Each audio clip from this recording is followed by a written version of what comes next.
Ayan mga idol. Ito mga idol, oh, ayan, oh. Ano ba to? Silver amulet ito mga idol. Ayan, oh, Saint Benedict yata ito. Ano? Hirap mabasa ng sulat mga idol. Ayan.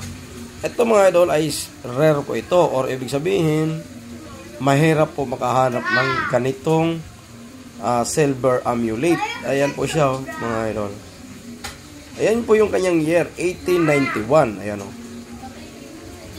1891 silver amulet or anting-anting ang tawag nito sa mga kolektor. Ayan. May halaga po ito mga idol na nasa 8K pataas, depende yan sa ganda ng coin, or 5K pataas yung ganitong mga amulet. Ayan, or 8K pataas. Ito po mga idol ay nabili ko po ito ng mataas na halaga dahil galing po ito sa kolektor. Ayan mga idol. Pero napakaganda po niyang i-collect. Ayan. Ayan. Yung iba ginagamit po nila itong pampaswerte mga idol. Ayan. Anting silver amulet. Ayan.